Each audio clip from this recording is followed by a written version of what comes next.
Queremos alabarte, Señor, desde el amanecer y hasta que se ponga el sol, Jesús. Desde el pronto amanecer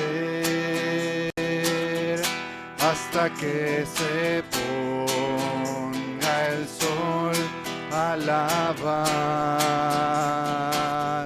el nombre de Dios. Desde el pronto amanecer hasta que se ponga el sol, alabar el nombre de Dios. Bendito sea el Señor y su nombre alaben otra vez. Todo el mundo alaba. Bendito sea el Señor y su nombre alaben otra vez toda la eternidad. El nombre de Dios, el nombre de Dios. Alabamos tu nombre, Señor. Nos regocijamos en tu presencia hoy, Jesús. Desde el pronto amanecer hasta que se ponga el sol, alabar el nombre de Dios. Bendito seas, bendito sea el Señor y su nombre alaben otra vez. Todo el mundo alaba. Bendito sea el Señor y su nombre alaben otra vez toda la eternidad. El nombre de Dios, el nombre de Dios.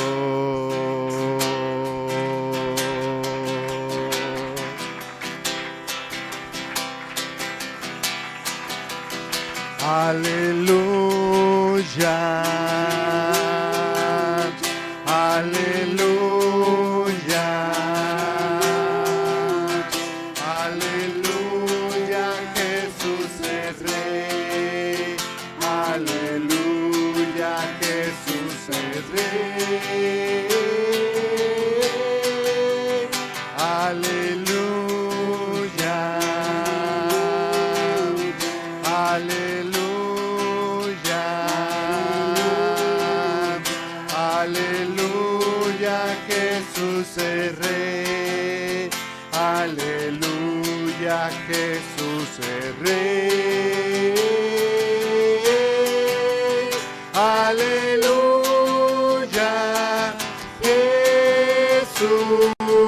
Jesucristo es Rey, aleluya, Jesucristo es Rey,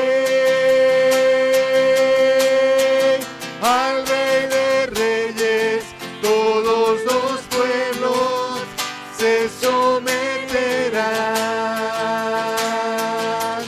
Ahora ven, Señor Jesús,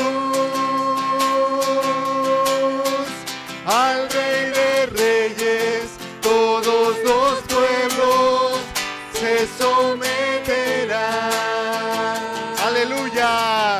Ahora ven, Señor Jesús, al Rey de Reyes, al Rey de Reyes, todos los pueblos se someterán. Así es, Señor. Ahora ven, Señor Jesús,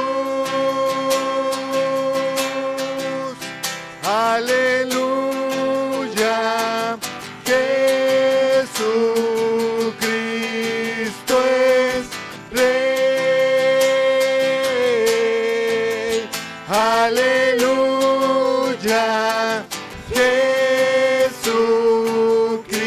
Jesucristo es Rey.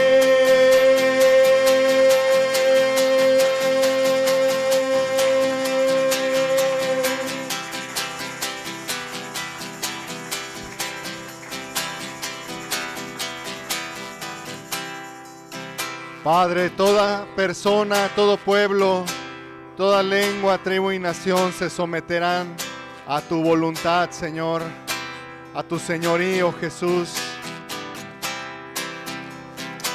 Te damos gracias, Señor, por la persona de tu Hijo Jesús. Te damos gracias, Jesús, Padre Celestial.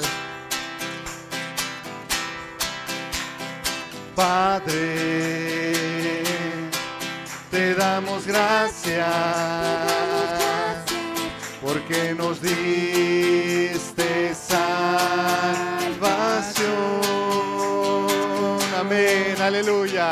Padre, te bendecimos porque podemos estar ante ti. Por la persona de tu Hijo, por aquel que tú enviaste, por Jesús, por Jesús. A Él sea la gloria, a Él sea la gloria, por los siglos de los siglos. Amén. A Él sea la gloria, a Él sea la gloria, por los siglos de los siglos. Amén. Amén. Aleluya, Señor. Padre, te damos gracias, gracias, Señor, porque nos diste salvación. Gracias, Señor. Padre, te bendecimos, porque podemos estar ante ti por la persona de tu Hijo, de tu Hijo, por aquel que tú enviaste, por Jesús, por Jesús. A Él sea la gloria, a Él sea la gloria, por los siglos de los siglos. Amén. A Él sea la gloria, a Él sea la gloria, por los siglos de los siglos.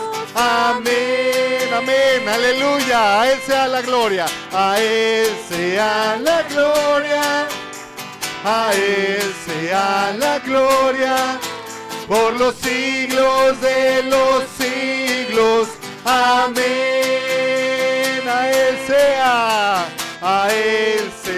la gloria, a Él sea la gloria, por los siglos de los siglos. Amén. Por los siglos de los siglos. Amén.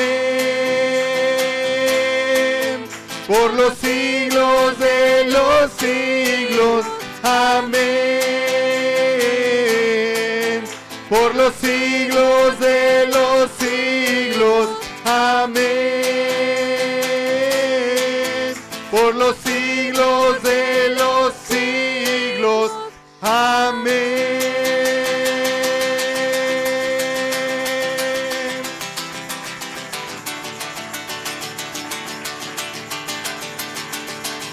Te damos gracias, Señor.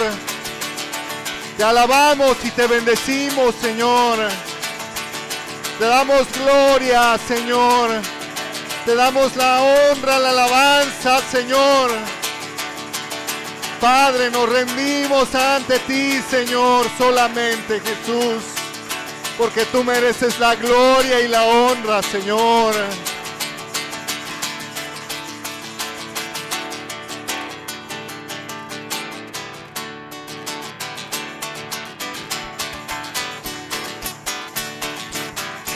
Demos gracias al Señor, demos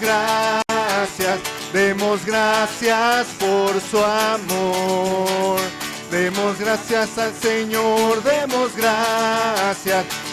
gracias por su amor. Por las mañanas las aves cantan las alabanzas a Cristo el Salvador. Y tu amigo, ¿por qué no canta las alabanzas a Cristo el Salvador? Demos gracias al Señor, demos gracias por su amor. Demos gracias al Señor, demos gracias por su amor. Por las mañanas las aves cantan las alabanzas a Cristo el Salvador. Y tu amigo, ¿por qué no canta las alabanzas a Cristo el Salvador? Amén, hermanos, cantemos con júbilo, cantemos con gozo a nuestro Padre Celestial. Demos gracias al Señor, demos gracias por su amor. Demos gracias al Señor, demos gracias por su amor. Por las mañanas las aves cantan las alabanzas a Cristo el Salvador. También nosotros a Él cantamos y alabamos a Cristo el Salvador. Hallé un buen amigo, mi amado Salvador, contaré lo que Él ha hecho para mí. Gracias, Señor, hallándome perdido e indigno pecador, me salvó y hoy me guarda para sí. Me salva del pecado, me guarda de Satán, promete estar conmigo hasta el fin. Aleluya, Él consuela mis tristezas, me quita todo afán. Grandes cosas Cristo ha hecho para mí. ¿Cuántas cosas has hecho, Señor? Te alabamos, Señor, te bendecimos. Padre, tus misericordias son eternas y para siempre, Señor. Hallé un buen amigo, mi amado Salvador, contaré lo que Él ha hecho para mí. Hallándome perdido e indigno pecador, me salvó y hoy me guarda para sí. Me salva del pecado, me guarda de Satán, promete estar conmigo hasta el fin. Aleluya, Él consuela mis tristezas, me quita todo afán. Grandes cosas Cristo ha hecho para mí. Jesús jamás me falta y jamás me dejará, es mi fuerte y poderoso protector. Del mundo me separo y de la vanidad, para consagrar mi vida al Señor. Si el mundo me persigue, si sufro tentación, confiando en Cristo puedo resistir. Aleluya, la victoria es segura, elevo mi canción. Grandes cosas Cristo ha hecho para mí. Grandes cosas Cristo ha hecho para mí. Padre, no hay palabras para agradecer, Señor. Bueno es Dios, siempre fiel, puso un canto nuevo en mi corazón. Bueno es Dios, siempre fiel, en la oscuridad brillará su amor. Bueno es Dios, siempre fiel. Si tú vas por el valle y hay sombras alrededor, di adiós al temor, pues seguro en Él estás. Él prometió nunca dejarte ni abandonarte. Él no mentirá, bueno es Dios, siempre fiel. Puso un canto nuevo en mi corazón, bueno es Dios, siempre fiel.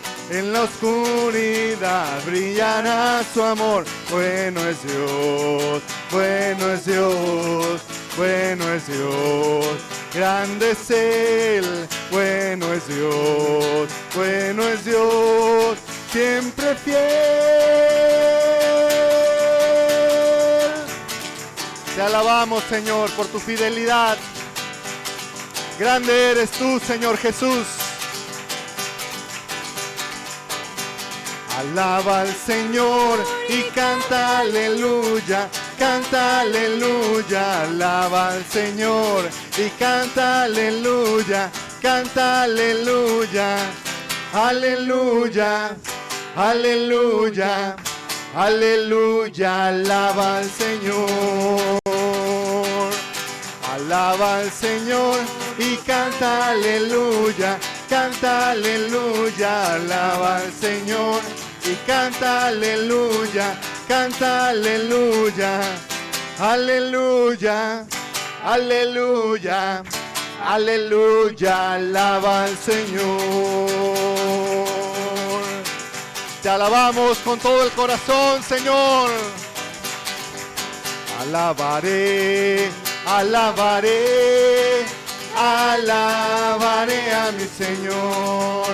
Alabaré, alabaré, alabaré a mi Señor. Juan vio el número de los redimidos y todos alababan al Señor. Unos oraban y otros cantaban, pero todos alababan al Señor. Alabaré, alabaré, alabaré a mi Señor. Alabaré, alabaré, alabaré, alabaré, alabaré a mi Señor. Alabaré a mi Señor. Hay poder, poder, sin igual poder en Jesús, quien murió y resucitó. Hay poder, poder, sin igual poder en la sangre que Él vertió. ¿Quieres ser salvo de toda maldad? Tan solo hay poder en mi Jesús. ¿Quieres vivir y gozar santidad? Tan solo hay poder en Jesús. Hay poder, poder, sin igual poder en Jesús. Aleluya. Murió y resucitó. Hay poder, poder, Solo en Jesús. sin igual poder En la sangre que Él vertió. ¿Quieres ser libre de orgullo y pasión? Tan solo hay poder en mi Jesús. ¿Quieres vencer toda cruel tentación? Tan solo hay poder en Jesús. Hay poder, hay poder poder, sin igual poder en Jesús. quien murió y resucitó. Aleluya. Poder, poder, Solo en sin Jesús. igual poder En la sangre que Él vertió. En la sangre que Él vertió.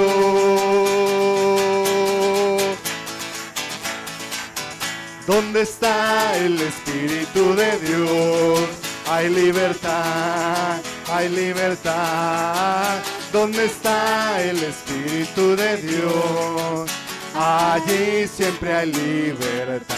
Libertad, libertad, libertad, libertad, libertad. ¿Dónde está el Espíritu de Dios? Allí siempre hay libertad. Allí siempre hay libertad. Allí siempre hay libertad.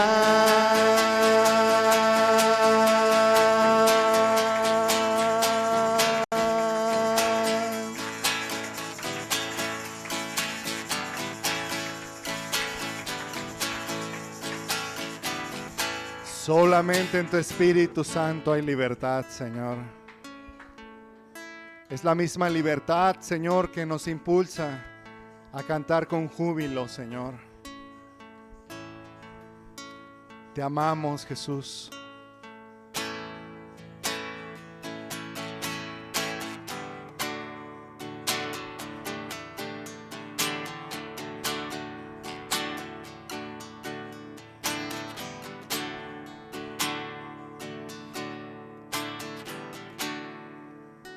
El siguiente himno, hermanos y amigos, me bendice mucho y por eso es que lo cantamos con frecuencia. Y yo quiero, en el nombre del Señor, pedirte que lo cantes con entendimiento. Sí, con el alma, con el corazón, pero que lo cantemos con el entendimiento, de manera que la letra pueda bendecir nuestras vidas. Solo en Jesús está mi fe, mi esperanza y mi canción.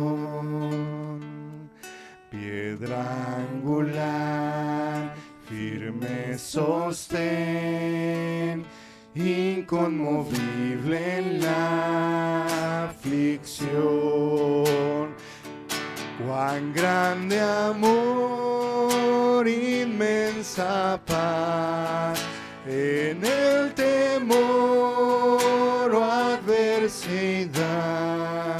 Consolador, amigo fiel, yo en su amor me sostendré. Solo en tu amor nos sostendremos, Señor. No hay ninguna otra cosa, Señor, que sostenga nuestras vidas tan fuertemente como tu amor, Jesús. Solo en Jesús, Hijo de Dios, quien se humilló por nuestro bien. Cordero de mi salvación, por este mundo herido fue, y en una cruz fue a morir, y Dios mostró su gracia allí. Pues mi pecado Él llevó, y en su aflicción vida me dio. Gracias, Señor, por esa vida eterna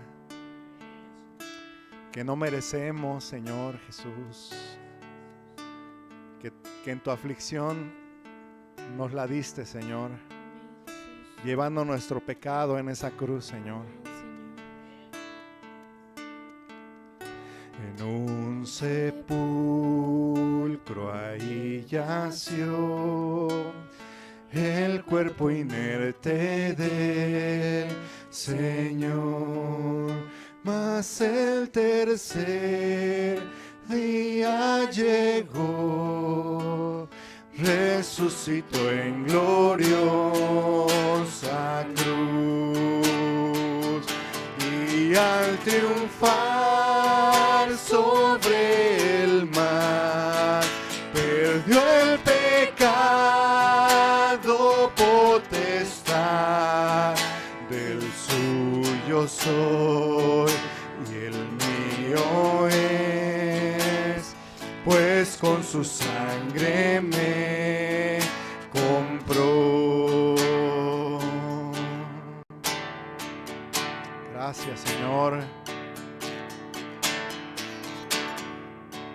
Gracias, Jesús. No lo merecíamos, Señor.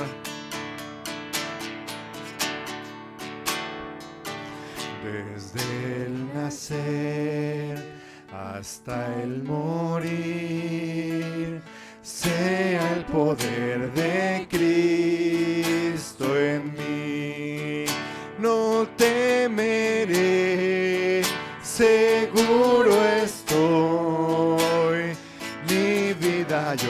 a Él le doy. Ningún poder, ningún afán de Él me arrebatará hasta que Él venga otra vez. Yo en su poder me sostendré. Ningún poder, ningún afán de Él me arrebatará hasta que Él venga otra vez. Yo en su poder me sostendré. Yo en su poder me sostendré. Yo en su poder me sostendré.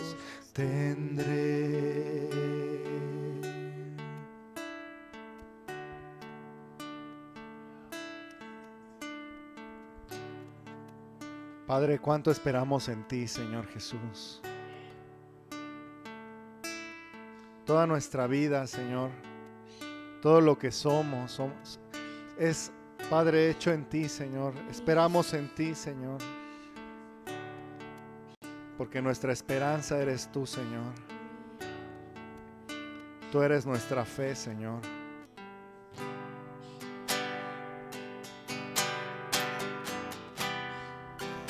Por eso te adoramos, Jesús. Queremos hacerlo en espíritu y en verdad, Señor.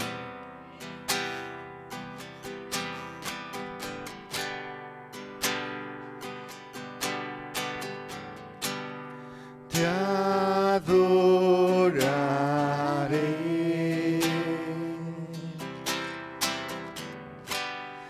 Te adoraré.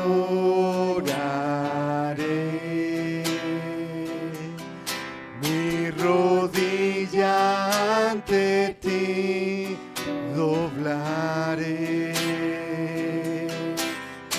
pues tú eres Dios el eterno, soberano Rey. Te adoraré.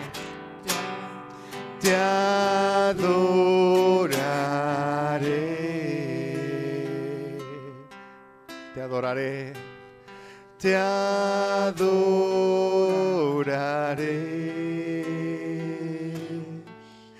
Mi rodilla ante ti doblaré, pues tú eres Dios el eterno, soberano Rey.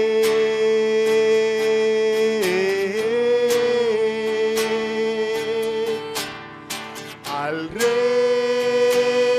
de los siglos, inmortal, invisible, al único y sabio Dios, sea la gloria y honra por los siglos de los siglos. Amén.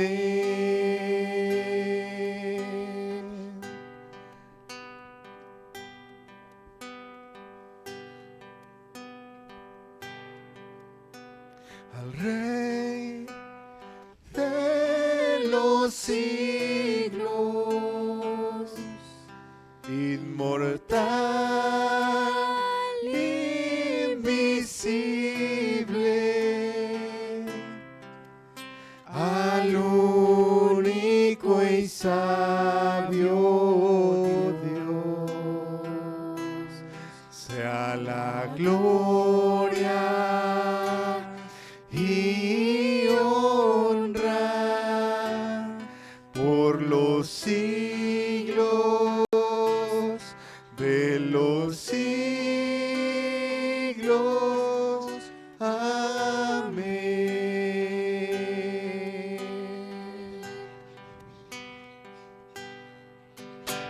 Al Rey de los siglos, inmortal, invisible, al único y sabio Dios, sea la gloria y honra por los siglos de los siglos. Amén.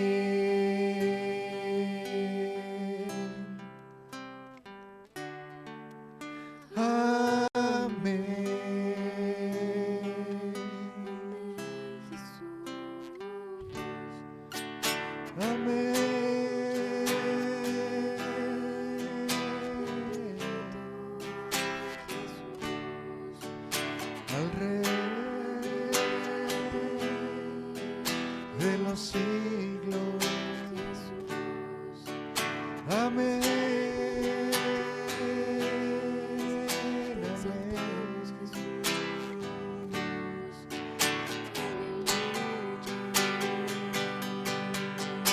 Al Rey de los siglos, inmortal, invisible, al único y sabio Dios, sea la gloria y honra por los siglos de los siglos. Amén.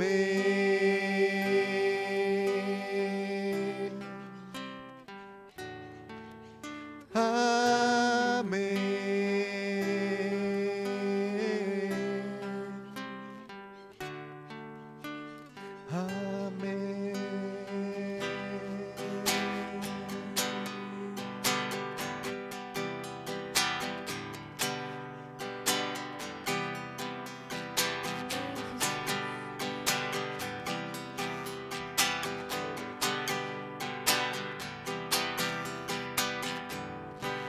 La salvación es de nuestro Dios.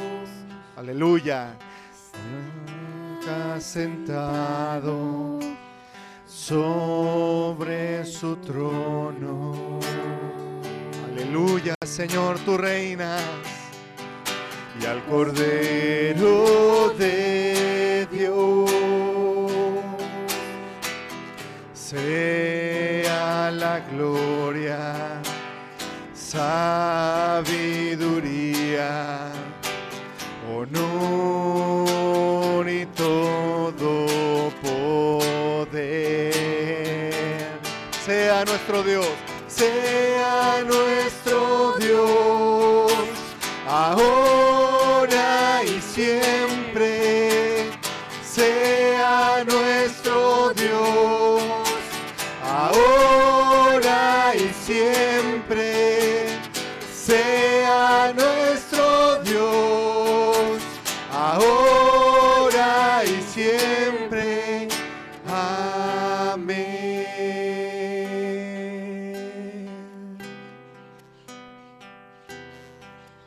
Amén.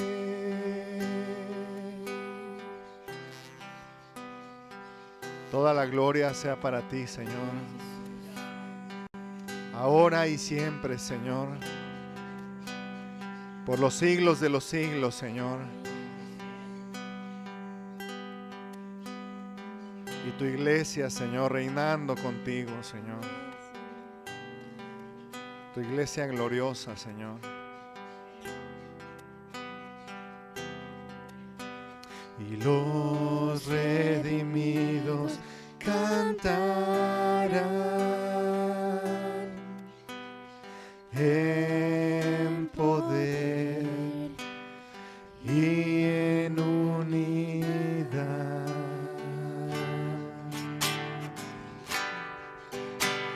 Y declararán toda la gloria, sabiduría, honor y todo poder sea nuestro Dios ahora y siempre, sea nuestro Dios ahora y siempre, sea nuestro Dios ahora y siempre. Amén.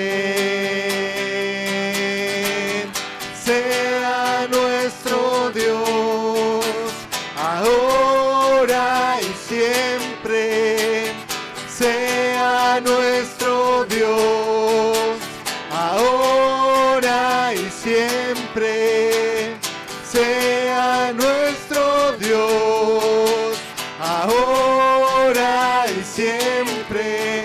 Amén.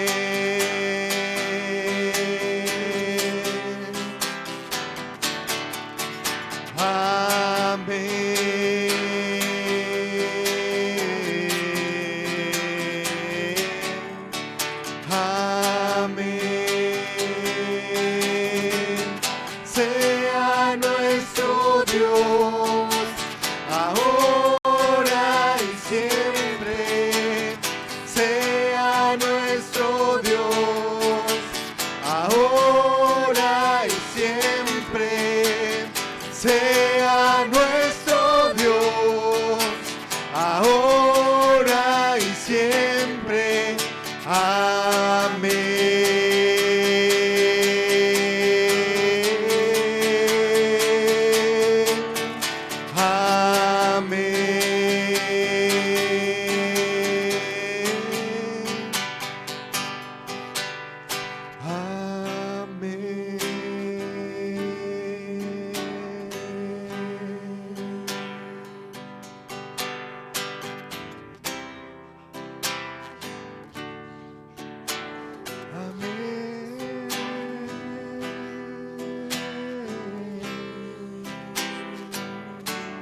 Ahora y siempre,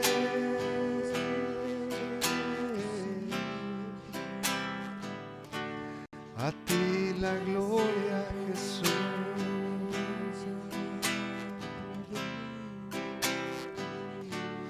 Ahora y siempre.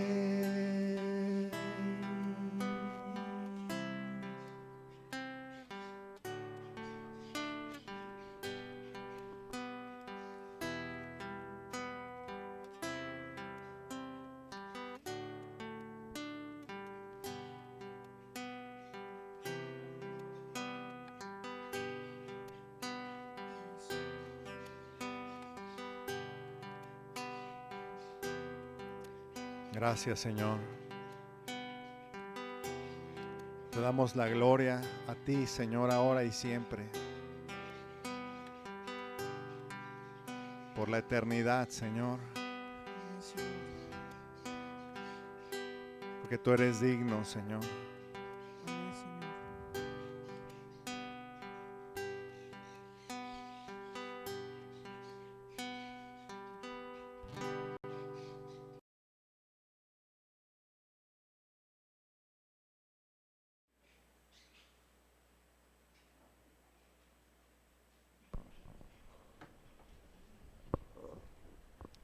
Dios les bendiga a todos y cada uno. Espero que se encuentren muy bien. Dios mediante que nos conceda la salud para seguirle alabando de aquí a la eternidad.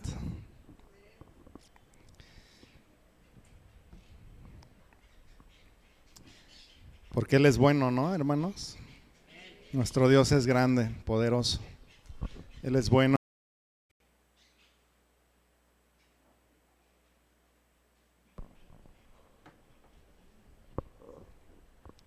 Dios les bendiga a todos y cada uno.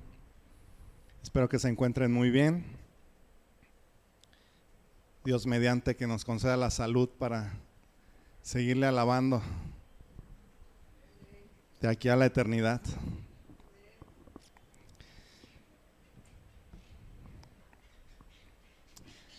Porque Él es bueno, ¿no, hermanos? Nuestro Dios es grande, poderoso. Él es bueno y nos da la fortaleza, nos da su Espíritu Santo que nos lleva de gloria en gloria, como dice la Escritura. Y bueno, tenemos compañía allá arriba, ¿no? Esperamos que no nos distraigamos mucho.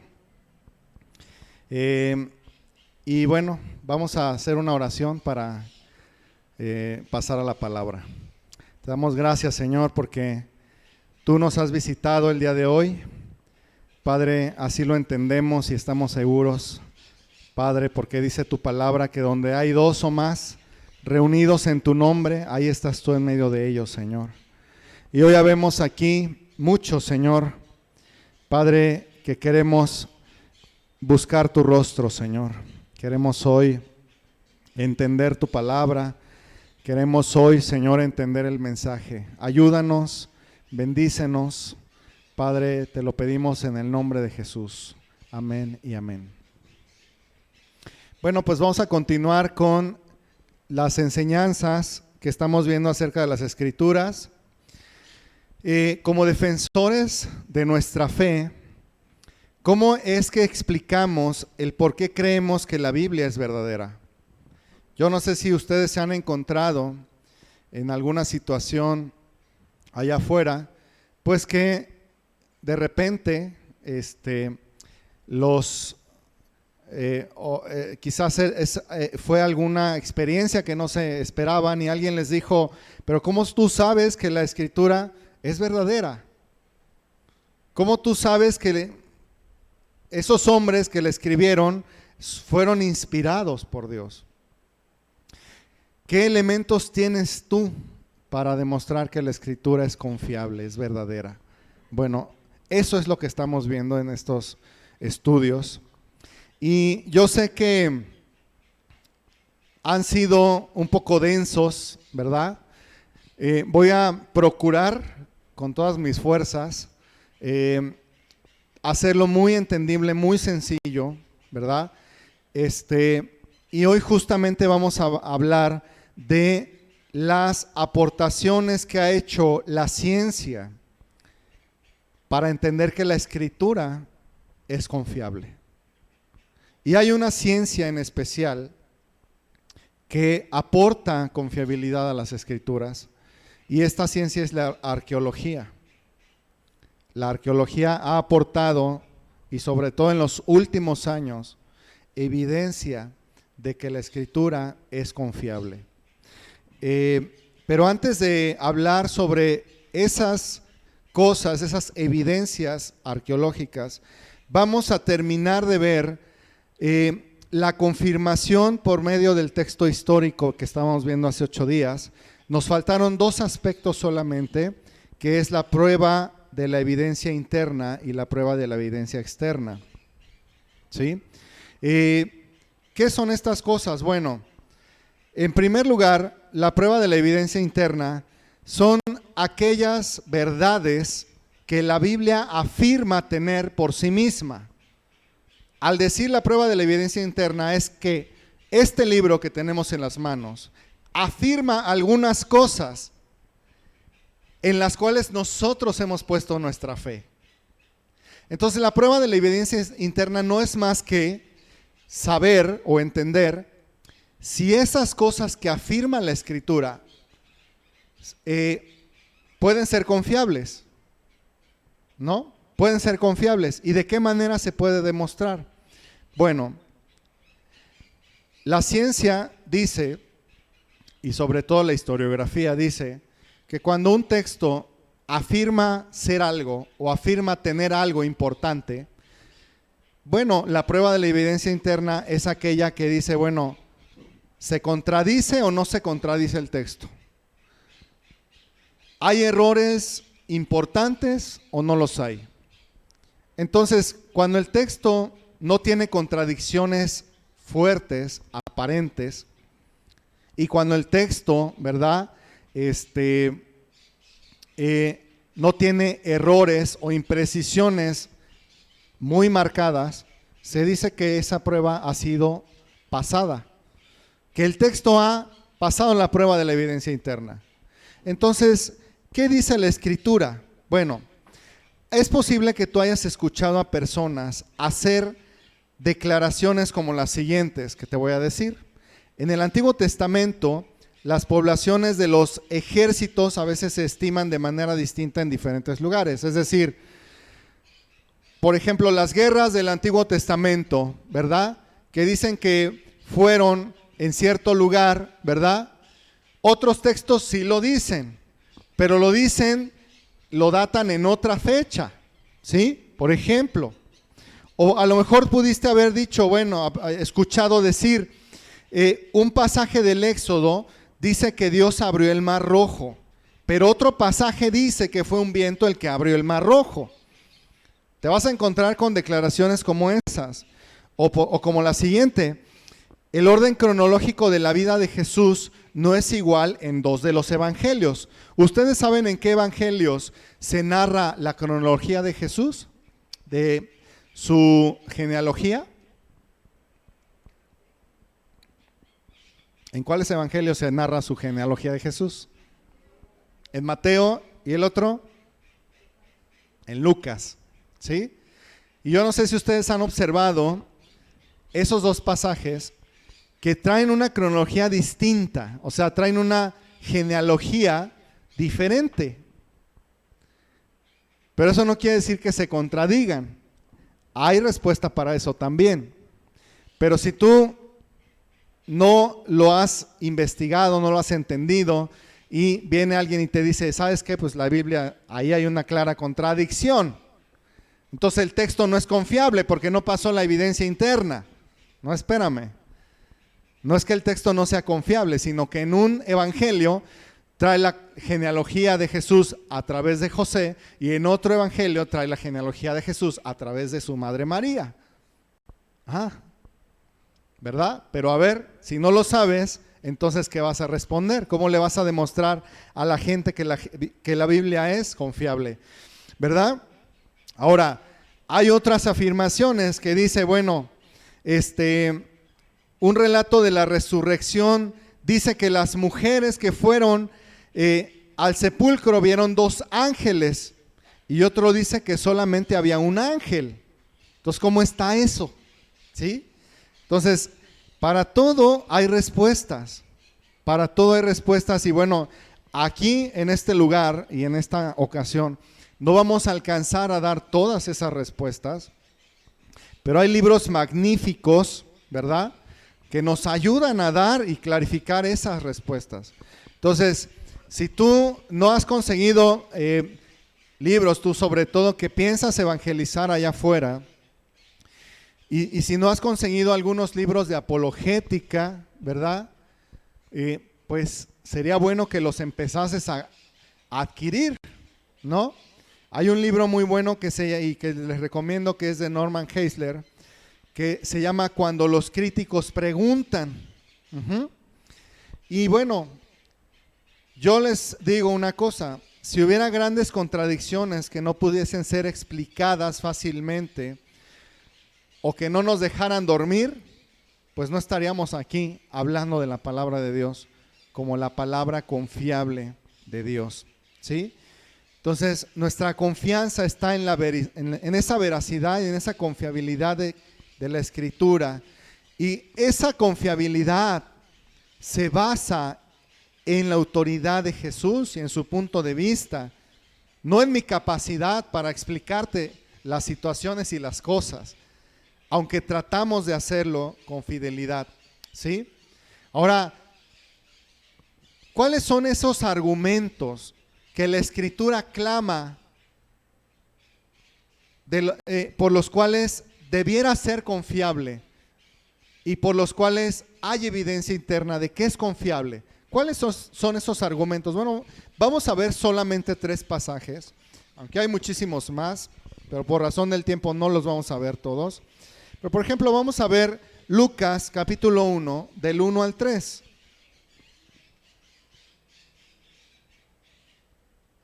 Esos cotorritos me están haciendo hablar mucho. Me están haciendo que grite mucho. Espero que les pueda yo ganar, aunque no creo. A ver, Lucas capítulo 1, verso 1 al 3. Aquí el autor Lucas, el médico amado que le llama la Escritura, dice: puesto que ya muchos han tratado de poner en orden la historia de las cosas que entre nosotros han sido, ¿qué? Ciertísimas, ¿verdad? O sea, aquí hay un testigo que afirma que estas cosas que dice aquí han sido ciertísimas entre ellos. No hay sombra de duda para darles una idea de lo que Lucas quiere decir. Aquí no hay sombra de duda de lo que entre nosotros han sido cierto. Y dice, ya muchos han tratado de poner en orden la historia, ¿verdad? Pero dice, tal como nos lo enseñaron los que desde el principio lo vieron con, ¿qué? Sus ojos, ¿verdad? Y fueron ministros de la palabra. Verso 3, me ha parecido también a mí, después de haber investigado con diligencia todas las cosas desde su origen, escribírtelas por orden, oh excelentísimo Teófilo. Fíjate nada más lo que dice aquí, es que es una verdad tremenda. A ver, o Lucas está inventando adrede, ¿verdad? Y tenemos aquí pues una especie de persona maniática, porque todo esto que se escribió, no sé si han leído todo el libro de Lucas, pero es una de las mejores obras literarias que existe por un historiador. Entonces, Lucas, aunque era médico, tenía nociones de cómo ir ordenando las cosas cronológicamente, pero es tremenda esta afirmación. Esas cosas han sido ciertísimas. Y luego dice, tal como nos lo enseñaron los que lo vieron con sus propios ojos. Entonces, si la Escritura es lo que dice ser, nosotros no esperaríamos ver contradicciones. Eso es la evidencia interna. Vamos a ver otro pasaje que está en 2 de Pedro, capítulo 1, verso 16.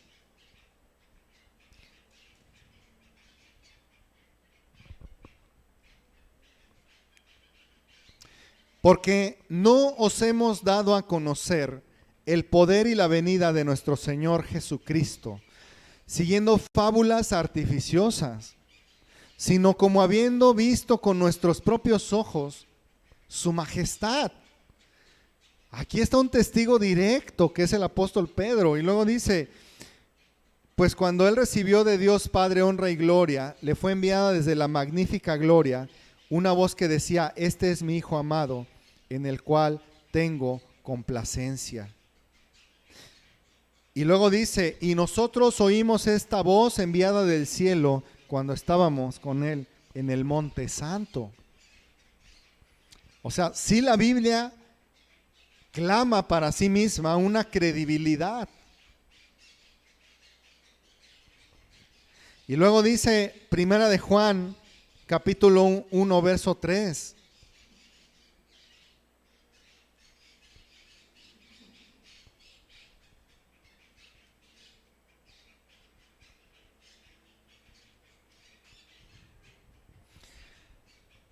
Dice, lo que hemos visto y oído, eso os anunciamos, para que también vosotros tengáis comunión con nosotros, y nuestra comunión verdaderamente es con el Padre y con su Hijo Jesucristo. Son solo 3 ejemplos de cómo la Biblia clama tener verdad. Cómo la Biblia clama tener verdad.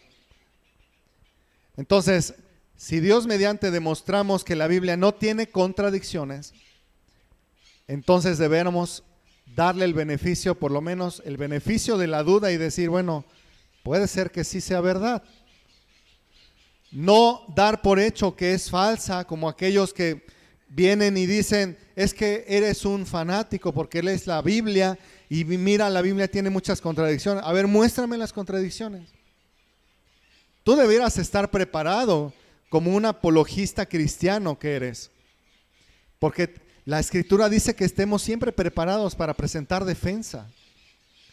Entonces tú deberás tener estas verdades muy claras y decir, a ver, muéstrame qué contradicciones ves en la Escritura. Y deberíamos ser capaces de resolver esas dificultades. Así que ahí nos queda de tarea hacer eso, investigar, documentarse, no quedarse solamente con lo que otros nos dicen que es la Escritura.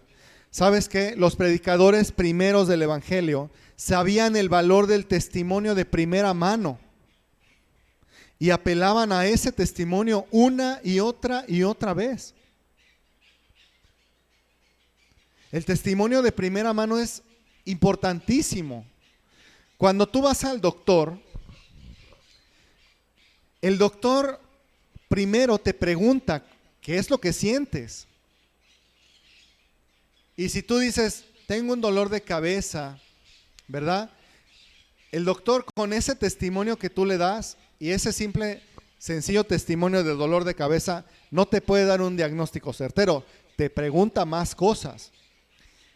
Pero te pregunta más cosas desde tu experiencia. Y ninguna otra persona puede dar ese testimonio que solamente es tuyo. Entonces el médico va a saber darte un diagnóstico certero, un diagnóstico verdadero. Entonces, de la misma manera, el testimonio de primera mano es importantísimo y todavía lo es en muchas comunidades.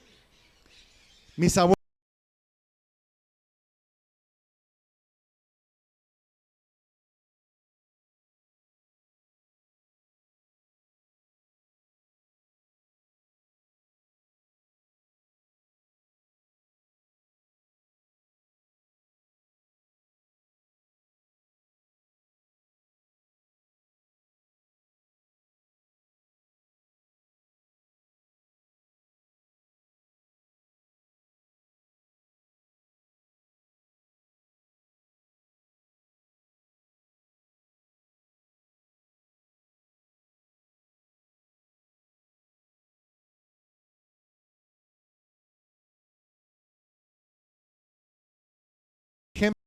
ejemplo, ese importante, muy presente, el testimonio de primera mano ha sido porque ya no es posible con que te diga las cosas. En la época de nuestros abuelos, estimaban que tenían intereses oscuros y no permitían que el evangelio se extendiera, no querían permitir eso. Entonces, ¿qué hacían los apóstoles? Decían cuestiones así como, o palabras como ustedes mismos saben, Jesús Nazareno fue crucificado. Como ustedes mismos saben, las autoridades no recibieron la palabra. Entonces, apelaban no solamente a su testimonio propio, sino al testimonio de los adversarios. La Biblia clama ser veraz y es necesario darle el beneficio de la duda. Y cualquier persona que venga y diga, no es cierto, la Biblia es un libro de hombres y de mentiras, a ver, demuéstramelo. Y debemos de estar preparados para presentar nuestra defensa. Esa es la evidencia interna. ¿Cuál será la evidencia externa? Bueno, son otros documentos que hablan de ese libro, en este caso de la Escritura. ¿Hay otros escritos que hablen de la Escritura? Sí los hay. Y solamente les voy a poner 5 ejemplos porque hay muchísimos, ¿verdad? Pero, por ejemplo, Papías era el obispo de Hierápolis en el 130 después de Cristo. Y él cita algunas palabras del apóstol Juan sobre cómo se escribieron los evangelios y confirma la veracidad de los hechos como nos ha llegado hasta hoy. Otra persona es Ireneo. Ireneo decía que tan firme es la base sobre la cual descansan estos evangelios que los mismos herejes aportan testimonio en su favor. ¿Qué es una persona hereje? Una persona hereje es una persona que tuerce la Biblia, agarra un texto de la Biblia, lo tuerce para fabricar una doctrina contraria a la misma Escritura. Entonces, en la época de Ireneo, pues había muchos herejes como lo hay en nuestra época. Pero él decía, esos herejes aportan testimonio en favor de la Escritura, y luego partiendo de estos documentos, cada uno trata de establecer su propia y particular doctrina. Eso decía Ireneo. Por ejemplo, Papías registró, o más bien dijo que Mateo registró los hechos en lengua hebrea, lo cual es verdad. El original del libro de Mateo está en hebreo y fue dirigido a gente judía. Otro, Ignacio, fue obispo de Antioquía, y él dijo lo siguiente, y es tremendo. Dijo, preferiría morir por Cristo antes que reinar sobre el mundo entero. Échenme las fieras para que por medio de ellas pueda ser participante de Dios. Yo creo que si Ireneo hubiese sabido que era una mentira lo que creía, pues difícilmente hubiese dado su vida, pero él murió devorado por bestias feroces en el Coliseo de Roma. ¿Quién más? Policarpo. Policarpo fue discípulo de Juan. Él vivió en el 70 después de Cristo y dijo lo siguiente: 86 años le he servido y no me ha causado ningún mal. ¿Cómo puedo hablar mal de mi rey que me salvó y fue quemado en la estaca? Y así, si tú ves e indagas un poquito los padres apostólicos, vas a encontrar que escribieron de la Biblia. Y esa es la evidencia externa. Y hay otros escritos que no les puedo enumerar aquí, pero por ejemplo hay historias del diluvio, ¿verdad? De otras culturas. Hay historias de la creación de otras culturas. Del libro de Génesis hay confirmaciones de otras culturas. Entonces, la Biblia es un libro confiable desde el punto de vista histórico. Desde el punto de vista histórico. Ahora vamos a ver, ahora sí, esa ciencia que también confirma la Escritura, que es la arqueología. ¿Qué es la arqueología? La arqueología es una técnica y a la vez es una ciencia. ¿Sí? Es una técnica que busca restos materiales de civilizaciones antiguas y trata de reconstruir en la medida de lo posible el ambiente y las organizaciones de una o de varias civilizaciones históricas. Es a través de la arqueología que se ha reconstruido el devenir de la historia de Egipto, por ejemplo. Es a través de la arqueología que se ha reconstruido las costumbres de los aztecas en nuestro país. La arqueología ha servido de mucho para investigar el pasado de muchas otras civilizaciones, pero también sirve de mucho para investigar pues, las historias de la Escritura que encontramos allí, ¿sí? Pero como ciencia es muy moderna, tiene apenas 200 años de existencia la arqueología, pero no por eso es menos importante y ha cambiado nuestra visión sobre el futuro. El estudio del pasado cambia la visión del futuro de una civilización. Principalmente, ¿por qué? Porque al ver los errores que se cometieron antes, no vamos a querer cometer los mismos errores en el futuro, o al menos eso se piensa, o al menos ese es el deseo, ¿verdad? Pero bueno, esa es la arqueología. Ahora, la arqueología requiere de material histórico. ¿Cómo qué? Utensilios, vestigios antiguos, como barro de antes, vasijas, ollas, ¿verdad? Construcciones, de todo. Papeles, papiros, de todo. Requiere la arqueología para reconstruir. Ahora, hay una ciencia que se llama arqueología bíblica. Arqueología bíblica. Y la arqueología bíblica es aquella disciplina que se ocupa de la recuperación y de la investigación científica de restos materiales de culturas pasadas que pueden iluminar los periodos y descripciones bíblicos. O sea, la arqueología no va a demostrarte que la Biblia es infalible, es la palabra de Dios, pero la Biblia va a alumbrar tu entendimiento y va a confirmar la existencia de aquellos relatos que dice la Biblia que sucedieron. Y hay mucho material.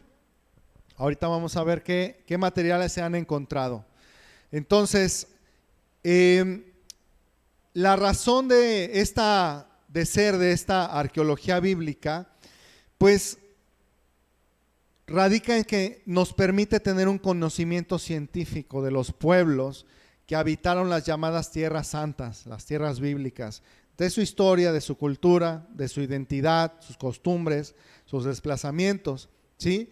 La arqueología no pretende probar que la Biblia es en específico la palabra de Dios, pero sí respalda la palabra de Dios. Puede iluminar el conocimiento que tenemos acerca de algunos datos históricos, ¿sí? A veces la Biblia como libro no es un libro cronológico. Por eso no vas a encontrar en la Biblia como tal, ¿verdad? Un relato de hechos precisos. Hay libros de la Escritura que simplemente relatan guerras o batallas, pero no te van a decir sucedió en tal año, porque el tiempo antes era contado de una manera diferente que ahora. Ahora, pues ya hasta existen computadoras y mecanismos para contar los años, los meses, los días y las horas. Pero antes la gente no tenía mucha noción del tiempo respecto a otras tierras o a otras civilizaciones. Así que contaban la historia relativo a su civilización. En el tiempo de Darío, por ejemplo, decían, en el tiempo de Artajerjes. Ay, ¿cuándo fue eso? Pues en el tiempo de Artajerjes. O sea, era como para fijar esa persona en el tiempo, pero pues si lo desciframos ahora, pues puede representar ciertas dificultades, ¿no? Bueno, aunque sí hay fechas que se dan a través de ciertas tecnologías, pero eso lo vamos a ver más adelante, ¿sí? Ahora, esta arqueología bíblica pues puede describir algunos detalles concretos reflejados en los libros bíblicos. Por ejemplo, el túnel de Ezequías o el estanque de Betesda o el Gólgota, ¿verdad? Y otros lugares que efectivamente corresponden a lo que describen los relatos bíblicos. La arqueología bíblica presta ayuda fundamental a los estudios exegéticos. Bien, algunos descubrimientos recientes. Vamos a ver ahora sí algunos descubrimientos recientes. A finales del siglo XIX se volvió una moda utilizar evidencia arqueológica para desaprobar los relatos históricos de la Biblia. Si tú ves incluso programas de televisión de aquellas épocas, del siglo XIX, ¿de qué años a qué años comprende el siglo XIX? ¿Lo saben?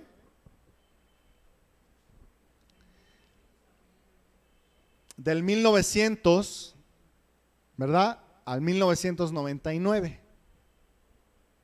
Es el siglo XIX, ¿sí? Entonces, por ahí de 1990 y tantos, 80 y tantos, pues se utilizaba esta ciencia para desacreditar a la Biblia misma. Y ocurrió varias veces. Por eso te digo, si tú analizas reportajes de esa época, pues vas a encontrar hasta cristianos con muchas dificultades y comiéndose las uñas, porque no podían ni siquiera ellos creer los mismos relatos de la Biblia. Muchos cristianos hicieron eso. Pero hoy por hoy ya no es así. ¿Qué quiero decir con esto? Bueno, nuestro autor en el que nos estamos basando para estas enseñanzas es Josh McDowell. Y él escribió su libro Evidencia que exige un veredicto aproximadamente en el año 1950 y tantos. La edición que yo tengo es del 90 y tantos. Entonces, este hombre tuvo muchas dificultades para decir que la Biblia es veraz y utilizar la arqueología. Y lo hizo bien.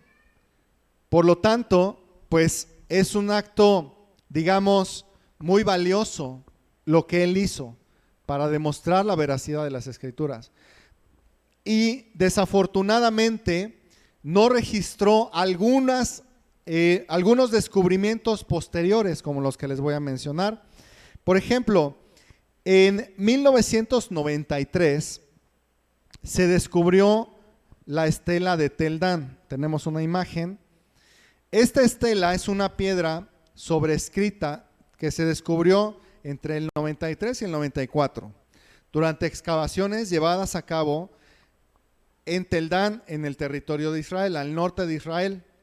Está formada por muchos fragmentos que forman una inscripción triunfal en el idioma arameo, realizada por las características, pues realizada por un rey arameo llamado Hazael, que también está registrado en la escritura. Hazael era el rey de Siria y tenía su palacio en Damasco a fines del siglo IX antes de Cristo, o sea, 900 años antes de Cristo.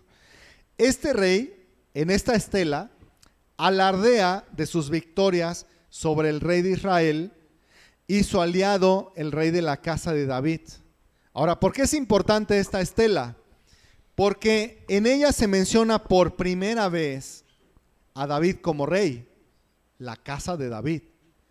Y si tú lees, por ejemplo, Primera y Segunda de Crónicas, Primera y Segunda de Samuel, Primera y Segunda de Reyes, vas a encontrar exactamente este término, la casa de David, como descripción de la dinastía del rey David.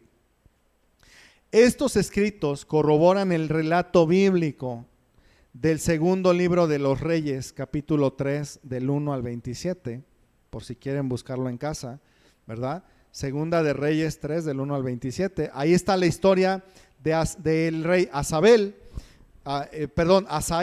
¿verdad? En el que se menciona incluso el rey Joram, ¿sí? Como el hijo del rey Acab. ¿Se acuerdan del rey Acab? Fue un rey muy perverso. Y también, bueno, la escritura menciona a su esposa Jezabel, que era fenicia. Ahora, aplicando un punto de vista bíblico a esta inscripción, pues el candidato más probable para haberla mandado a hacer, pues fue el rey Hazael, un rey arameo, que hablaba también arameo, ¿verdad? Y que se menciona también en Segunda de Reyes, capítulo 9, del 1 al 26, por si quieren anotarlo, por haber conquistado la tierra de Israel, aunque no pudo tomar Jerusalén.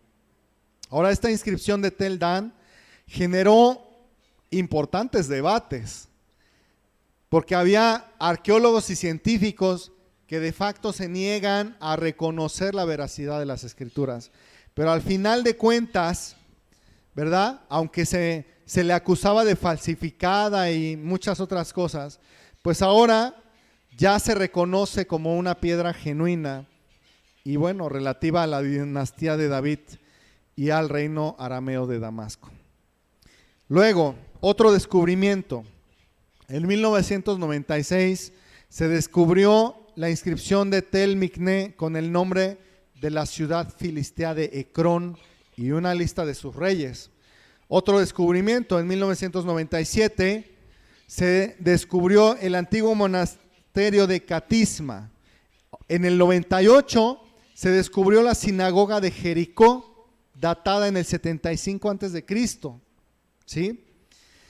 En el 2007 hubo un descubrimiento de la tumba de Herodes. Tenemos una imagen de un montículo cerca de Jerusalén, que es la tumba de Herodes, donde se le dio sepultura a Herodes el Grande. Este rey fue originario de Ascalón, una ciudad filistea, en el 73 antes de Cristo, ¿sí? Y la tumba fue descubierta en el año 2007, o sea, hace ¿cuántos años? ¿13? 15, ¿no? Hace 15 años apenas. Fue descubierta esta sepultura. Se encuentra a 5 kilómetros al sureste de Belén, en Cisjordania, en Palestina. Y fue un palacio, este monte se le conoce como el monte de el Herodión, y dentro tiene la tumba de Herodes, del rey Herodes, ¿sí? Otro descubrimiento fue el túnel del Siloé. Este descubrimiento es muy interesante. Vamos a pasar la imagen. Se le dice el túnel de Ezequías y realmente fue de Ezequías. Este túnel pasa por debajo de la ciudad vieja de Jerusalén y es uno de los elementos declarados en la Biblia, tanto en el Antiguo como en el Nuevo Testamento. La ciudad de Jerusalén en tiempos bíblicos estaba ubicada sobre una montaña rodeada de valles. Y bueno, ustedes saben que una ciudad rodeada de valles y que se alza en una montaña, pues es una ciudad fácilmente, que se puede asegurar fácilmente, o sea, fortificable, ¿sí? Entonces, bueno, el túnel de Ezequías fue construido en el año 701 a.C. por el rey Ezequías, ¿sí? Esto ya está plenamente confirmado y este rey se dice que gobernó en el 727 a.C. Ahora, en esa época el rey Ezequías debía proteger Jerusalén, porque acuérdense que el rey asirio vino a conquistar la ciudad. Y los reyes de antes, para poder conquistar una ciudad, primero ¿qué hacían? Cortaban el agua. Las fuentes de aguas eran cortadas. Y si la fuente estaba, digamos, fuera al descubierto, pues era, o sea, una ciudad sin agua y asediada o sitiada, pues es una ciudad que paulatinamente se va a rendir.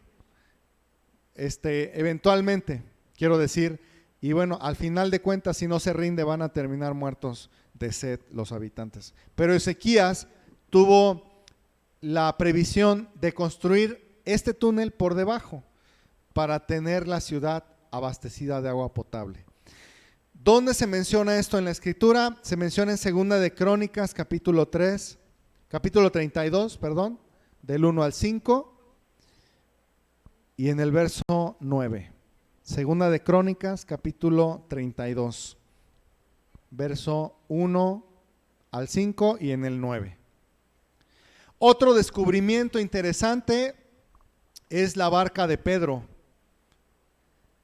Le dicen así, no es que fue la barca de Pedro, o sea, no se puede demostrar que fue la barca de Pedro, pero fue uno de los últimos hallazgos enterrada entre el fango a orillas del lago de Galilea. Y pues con sorpresa, data del siglo I después de Cristo, o sea, en exactamente la época de Jesús. Y por esta razón ha sido llamada la barca de Pedro, porque nos da una idea de cómo eran usadas las naves en ese momento. ¿Sí? Ahora, aparte de estos descubrimientos, hay edificaciones bíblicas muy confirmadas. Por ejemplo, el monte del templo en Jerusalén, donde ahorita pues hay una mezquita musulmana, la mezquita de la Roca, pero esa mezquita fue edificada sobre las ruinas del templo que se destruyó en el 70 después de Cristo y que Jesús profetizó, ¿sí? Es un claro ejemplo de edificaciones bíblicas. ¿Qué otras edificaciones bíblicas? Bueno, la ciudad de Gabaón, las murallas de Jericó. Las murallas de Jericó son un ejemplo claro de cómo la arqueología ha confirmado el relato bíblico. ¿Por qué? Porque las investigaciones demostraron que las murallas fueron derribadas hacia afuera. ¿Qué murallas se derriban hacia afuera? Ningunas. Porque pues todas las murallas en una guerra se derriban siempre hacia adentro, porque son atacadas de afuera hacia adentro. Pero las murallas de Jericó cayeron de adentro hacia afuera, con lo cual se confirma el relato de la Escritura en Josué capítulo 6, verso 20. ¿Sí?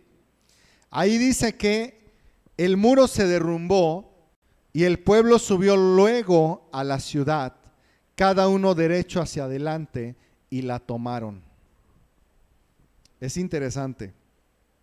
¿Qué otras edificaciones históricas?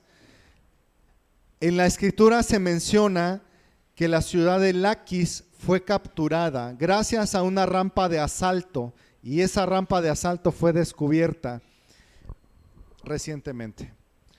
También tenemos el estanque del Siloé, ubicado al sureste de las murallas de la ciudad, ¿verdad?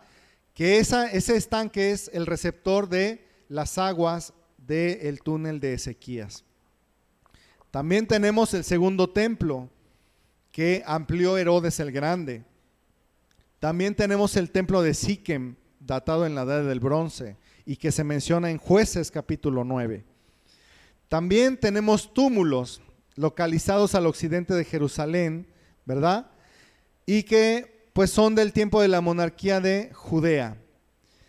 Es posible que estos montículos representen pues las tumbas de los reyes mencionados en Segunda de Crónicas 16, 14, también en el capítulo 21, verso 19, en Jeremías 34, verso 5, también se mencionan estas tumbas, ¿sí?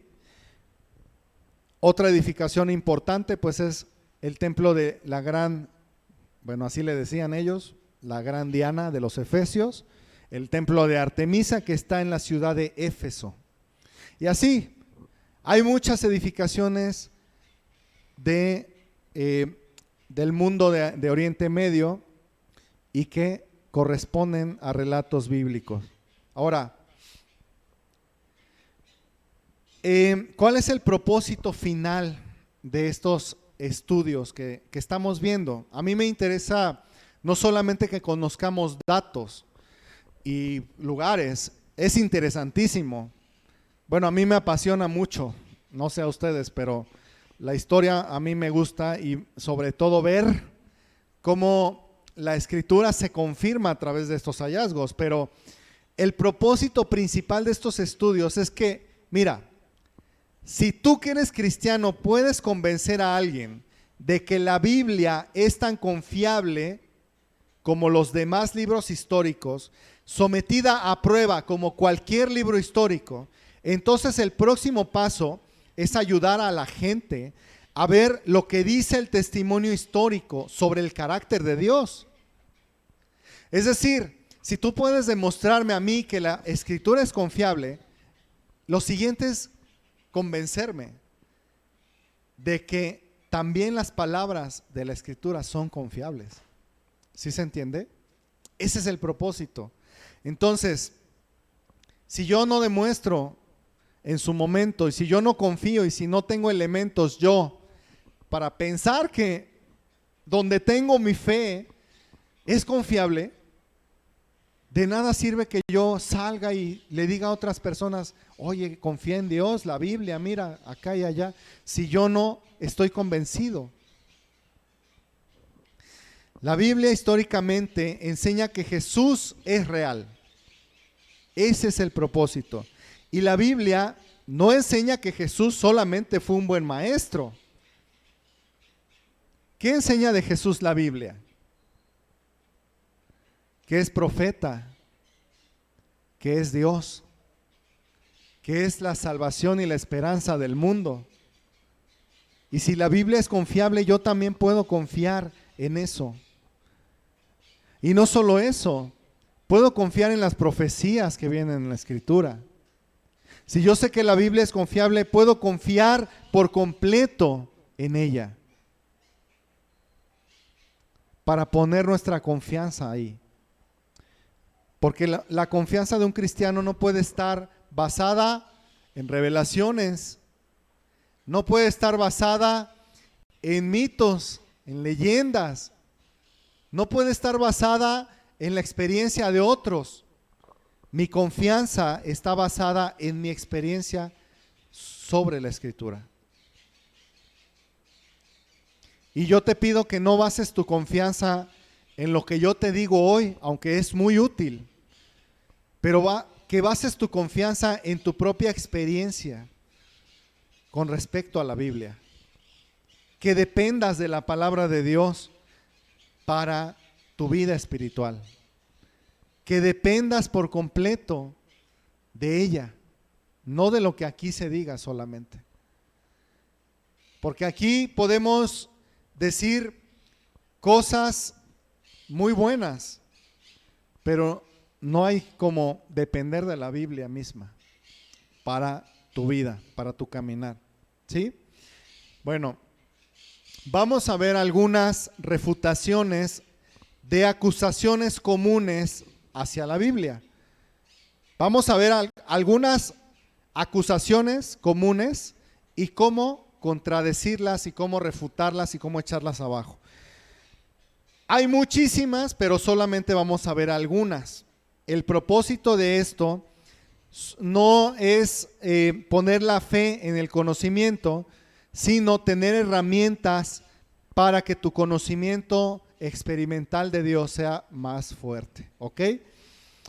Primera acusación: la Biblia está llena de mitos. La Biblia está llena de mitos, ¿sí? ¿Cuál es la acusación? Bueno, que esos milagros, que esos relatos paralelos del diluvio y que son esas similitudes, ¿verdad?, se dan con otros autores griegos y otros autores escribieron mitos como ¿cuáles mitos? Bueno, como la batalla de Troya, ¿verdad? O como por ejemplo la Odisea, ¿verdad? Otros mitos griegos. Bueno, ¿qué debemos responder ante esto? La Biblia no tiene un estilo literario mítico como esas literaturas griegas, ¿sí?, antiguas, ¿sí?, sino que la Biblia presenta una serie de hechos reales, no fantasiosos, ¿sí? Entonces, por lo tanto, la Biblia no tiene un lenguaje que se sienta como un relato de mitos. No, la Biblia relata historias reales, ¿sí? Por eso la Biblia pues no está llena de mitos, más bien la Biblia está llena de historias. A veces la Biblia presenta no solo historias, presenta hasta poesía.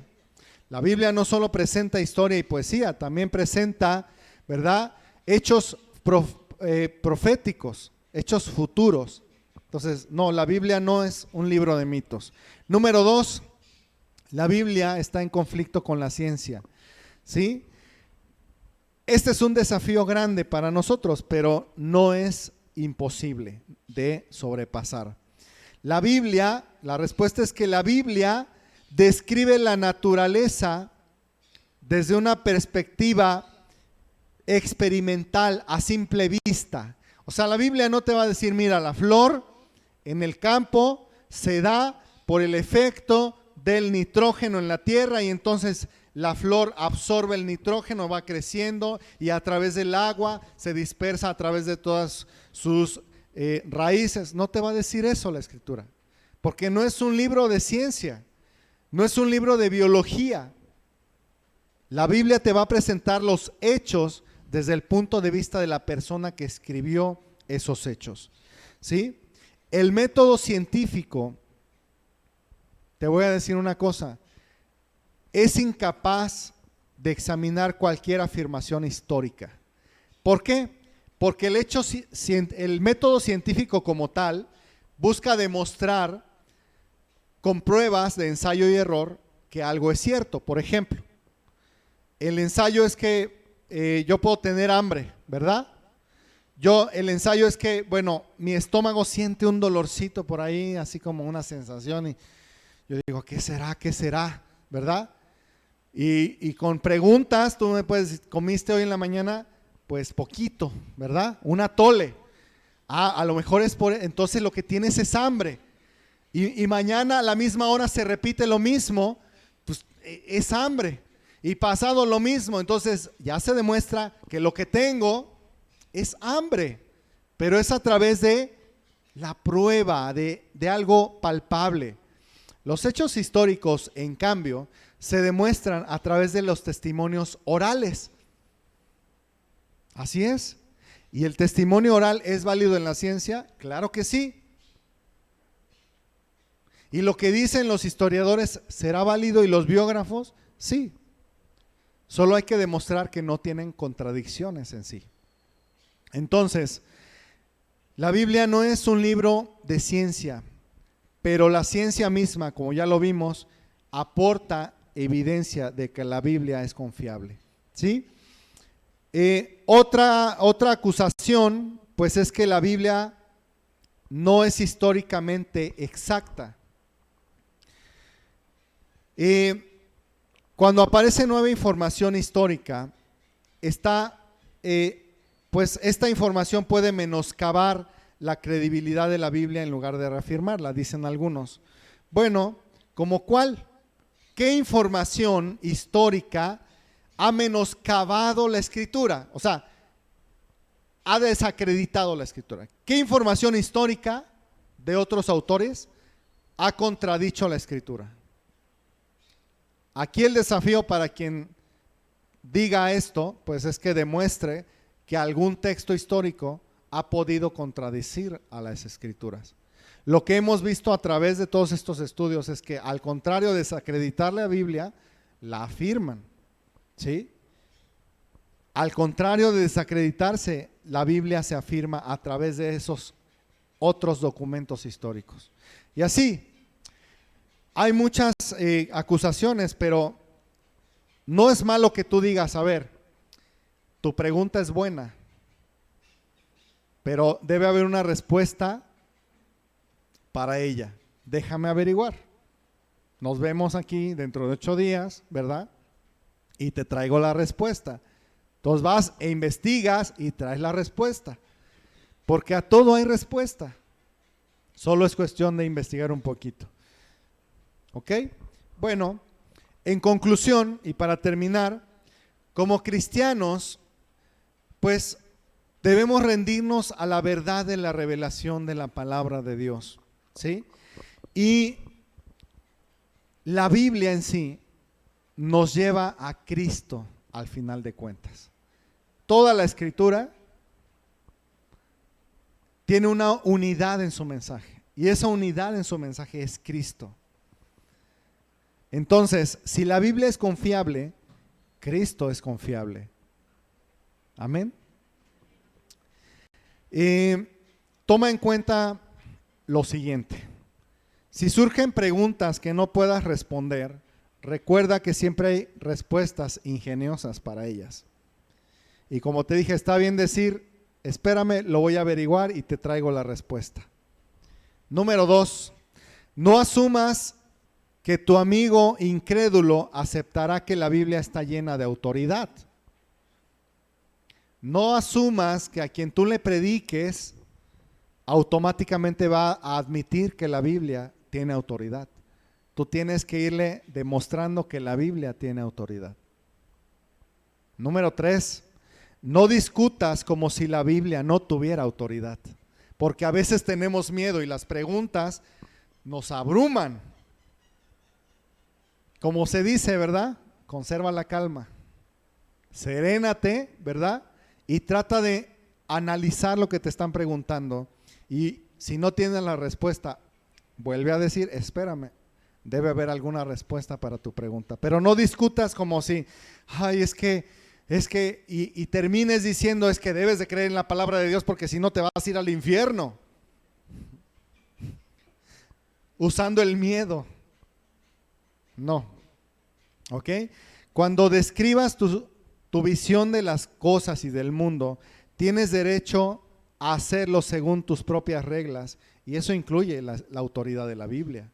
Por eso cuando prediquemos, hermanos, y sobre todo los jóvenes que están aquí, cuando vayamos a predicar, prediquemos con autoridad, porque la Biblia tiene autoridad.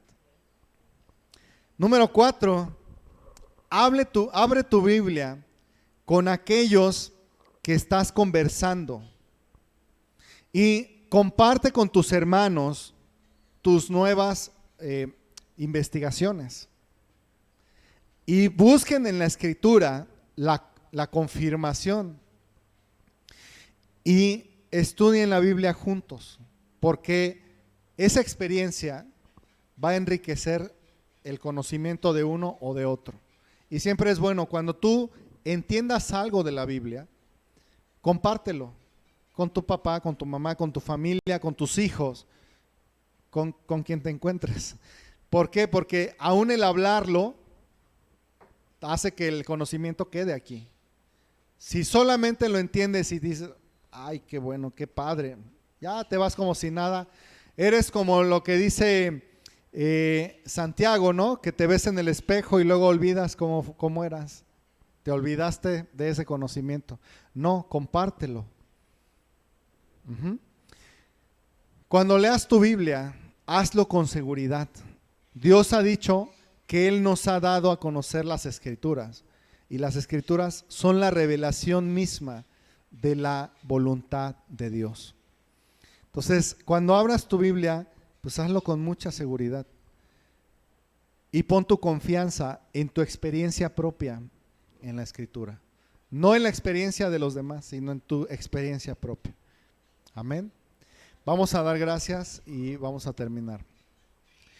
Padre, te damos gracias porque sin duda, Dios, tú eres muy confiable. Tú nos hablas, Señor, a través pues de estos estudios interesantes. Padre, permite que esto solamente sea un detonador, Padre, para que aquí los oyentes, Señor, y aún los que nos escuchan y nos ven, Señor, a través del canal, Padre, puedan interesarse aún más, Señor, en indagar, en documentarse, Padre, pues es necesario, Señor. Es necesario para la extensión de tu reino, Señor. Ayúdanos, Padre, bendice a cada uno de los presentes, Señor, y llévanos con bien. En el nombre de Cristo Jesús. Amén y amén.